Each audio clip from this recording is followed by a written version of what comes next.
Good morning to everyone. आज हम career opportunities and career option की बात करने जा रहे हैं।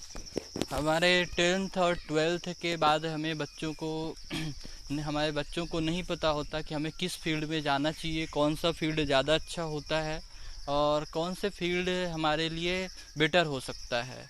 जैसे ही बच्चा 10th क्रॉस करता है तो उसको सब्जेक्ट चूज करना पड़ता है, तो वो कंफ्यूज रहता है कि हमें साइंस लेना चाहिए, आर्ट लेना चाहिए, कॉमर्स लेना चाहिए, बायोलॉजी लेना चाहिए। तो इन सब चीज़ों का जो कन्फ्यूजन है तो आज हम इस वीडियो में डिस्कस करेंगे। या 12th के बाद हमें क्या करना चाहिए, कौन से कोर्सेस में ज़्यादा अपॉर्चुनिटी है, अपना किस कोर्स में हम अपना कैरियर बना सकते हैं, तो उसी को आज हम डिस्कस करेंगे। First, plan your career. सबसे पहले कोई भी सब्जेक्ट चूज करने से पहले हमें अपना कैरियर की प्लानिंग कर लेना चाहिए कि हम क्या करना चाहते हैं, अपना जो कैरियर है किस फील्ड में बनाना चाहिए, उसके बाद ही सब्जेक्ट का चयन करना चाहिए। Lot of alternatives are available. हमारे पास बहुत सारे अल्टरनेटिव हैं। जैसे मान लीजिए कि यदि आप साइंस स्ट्रीम से हैं तो उसमें इंजीनियरिंग भी कर सकते हैं। उसके अलावा भी बहुत सारे कोर्सेस हैं जो आप कर सकते हैं। तो हमारे पास लॉट ऑफ अल्टरनेटिव्स अवेलेबल हैं, बट हमें फाइंड करना होगा कि कौन सा अल्टरनेटिव हमारे लिए सुटेबल होगा। Second one is each alternatives compete with others. जितने अल्टरनेटिव हैं तो हर फील्ड में कंपटीशन है। क्या होता है कि कभी कभी बच्चों को कन्फ्यूजन होता है कि इस फील्ड में जाएं कि जिसमें कंपटीशन कम हो। सभी फील्ड में कंपटीशन है, चाहे आप आर्ट्स में देखें, चाहे कॉमर्स में देखें, चाहे मैथ्स साइंस में देखें, चाहे बायोलॉजी में देखें, हर फील्ड में कंपटीशन। आप ये किसी भी पर्टिकुलर स्ट्रीम को चूज इस पर्पस से ना करें कि इसमें कंपटीशन कम है तो इसमें जॉब लग जाएगी या इसमें करियर अपॉर्चुनिटी ज़्यादा है। हर फील्ड में कंपटीशन है, इक्वल कंपटीशन है। आप जिस फील्ड में जाएंगे हर फील्ड में कंपटीशन है। तो कैरियर ऑप्शन को ऐसा कभी भी नहीं चूज करना चाहिए कि जिस फील्ड में कंपटीशन कम हो उस फील्ड में हमें चले जाना चाहिए। Third point, choose career based on academics, personality and Dzire. Third fourth, imbalance between the options and expectation of parents and friends. कभी कभी क्या होता है कि पेरेंट्स फोर्स करते हैं कि नहीं आपको मैथ साइंस ही लेना है, या आपको बायोलॉजी लेना है, आपको इंजीनियरिंग करना है, या आपको मेडिकल का कोर्स करना है। तो हमें इस फील्ड में जाने से पहले सबसे पहले उसके बारे में सर्च करना चाहिए कि जो हम कोर्स करने जा रहे हैं उसमें किस चीज़ की हमें स्टडी करनी है और ये कोर्स हमारे कैरियर में कितना बेटर साबित होगा। तो जो हमने 4 पॉइंट डिस्कस करे, first, lot of alternatives available हैं, बट हमें किस फील्ड में जाना है वो चूज करना है। Each alternative competes with other, choosing career based on academic, personality and desire, imbalance between the option and expectation of the parents and friends. ये एम्बिशंस और रियलिटी के बीच में डिफरेंस है कि हम सोचते कुछ और हैं। जैसे मान लीजिए कि आप मेडिकल फील्ड में इंटरेस्टेड हैं, तो आपका जो ड्रीम होता है कि ये हमारा ड्रीम था, बट ड्रीम यदि कभी कन्वर्ट नहीं हो पाता है तो हमें बहुत ज़्यादा दुख होता है कि हम ये फील्ड क्यों ले लिए, इस फील्ड में हमें नहीं जाना चाहिए था। यदि हम किसी दूसरे फील्ड में जाते तो उसमें ज़्यादा बेटर ऑप्शन था और उसमें अच्छी ग्रोथ हो पाती। एक कन्वेंशनल थिंकिंग का मतलब यहाँ पर यह है कि जैसे जो लोगों की पुरानी सोच है तो उसमें सबसे ज़्यादा कि हम अपने बच्चे को, खासकर इसमें पेरेंट्स की जो सोच है तो उसमें ये रहता है कि हम अपने बच्चे को इंजीनियरिंग करवाएंगे तो उसमें जॉब अपॉर्चुनिटी ज़्यादा है, कैरियर अपॉर्चुनिटी ज़्यादा है। या हमें MBBS करवाएंगे, मेडिकल फील्ड में हम अपने बच्चे को भेजते हैं तो उसमें कैरियर ऑप्शंस ज़्यादा हैं। तो सबसे पहले हमें अपने इंटरेस्ट को फाइंड करना होगा कि किस फील्ड में हमारा इंटरेस्ट अच्छा है और किस फील्ड में मैं अच्छा काम कर सकता हूँ। ये जो कन्वेंशनल थिंकिंग है इसको धीरे धीरे हमें कम करने की ज़रूरत है और हमें अपने इंटरेस्ट के हिसाब से कैरियर को चूज करना चाहिए। Let the student take the decision.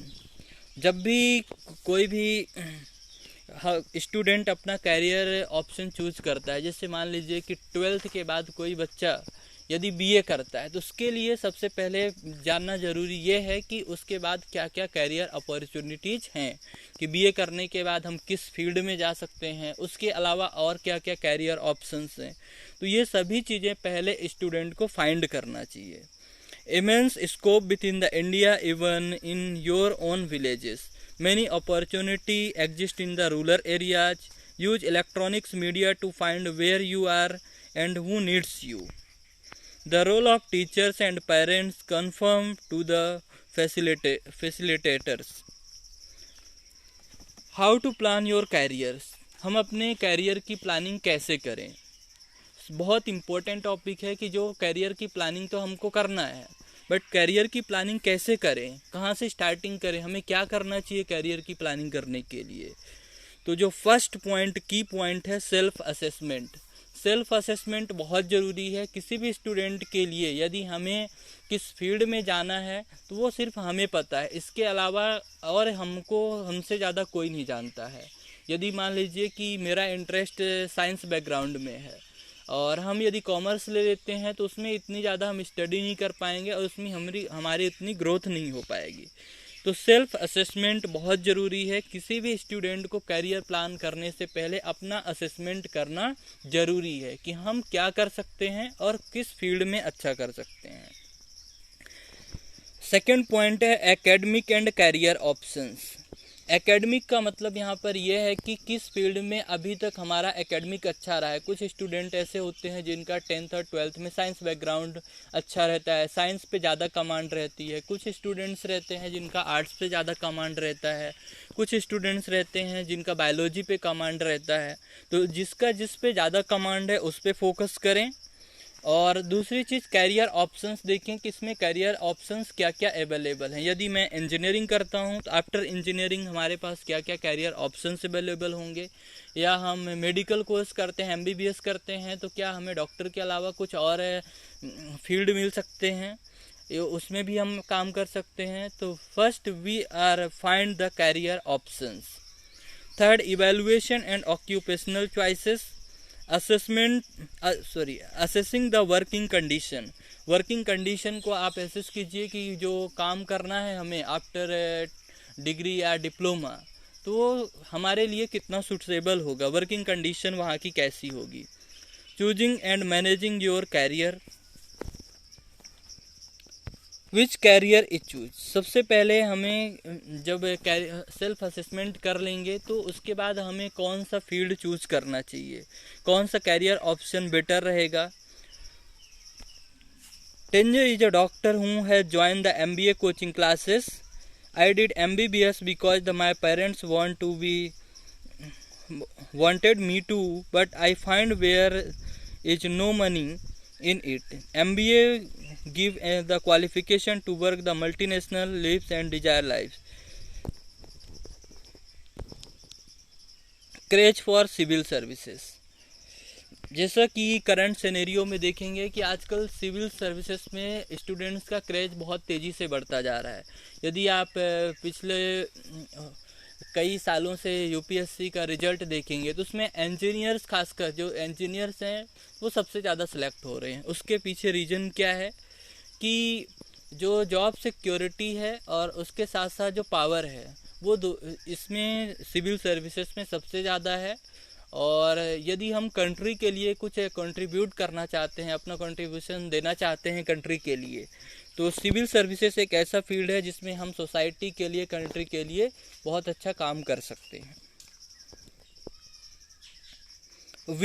We need people who can add values. तो हमें सबसे पहले multinational requires people who can add values. They do not want to pen the pushers. The diploma or degree does not add the value. It is added by understanding of the situation and taking the intelligent decisions. Highly paid jobs require this more than anything else. Education based career and talent based career. जो career है तो basically दो ही पे depend करता है generally. Education, आपकी degree की value क्या है, और दूसरा आपके अंदर टैलेंट कितना है। यदि डिग्री और टैलेंट दोनों का कॉम्बिनेशन आपके अंदर प्रॉपर है तो आप अपना कैरियर उस फील्ड में बहुत अच्छा बना सकते हैं।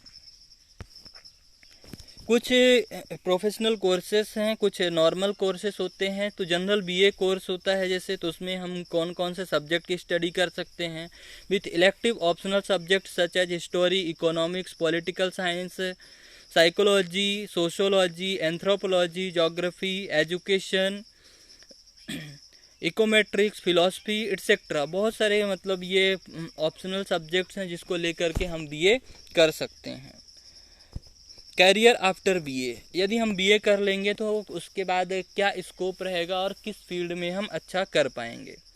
तो यदि बीए करने के बाद यदि आपका कमांड बहुत अच्छा है सभी सब्जेक्ट पर, तो फर्स्ट ऑप्शन आपके लिए सिविल सर्विसेज होता है, क्योंकि सिविल सर्विसेज का जो सिलेबस है वो बीए के सिलेबस से लगभग मिलता जुलता सिलेबस है और कॉमन सिलेबस है।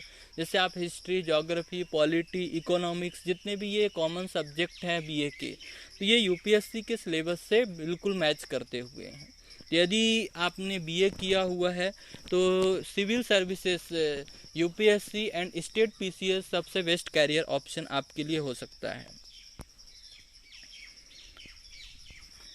बीकॉम, बीबीए एंड बीबीएम, ये जितने कोर्सेस हैं ये कॉमर्स से रिलेटेड सब्जेक्ट हैं। इसके में बहुत सारे कोर्सेस अवेलेबल हैं। नॉर्मल बीकॉम कर सकते हैं, बीकॉम के बाद आप एमकॉम कर सकते हैं, एमकॉम के बाद और डॉक्टरेट कर सकते हैं। उसके अलावा कुछ प्रोफेशनल कोर्सेस होते हैं, जैसे चार्टर्ड अकाउंटेंट का कोर्स होता है, चीफ सेक्रेटरीज का कोर्स होता है, चार्टर्ड सेक्रेटरीज का कोर्स होता है, सीएस जिसको बोला जाता है।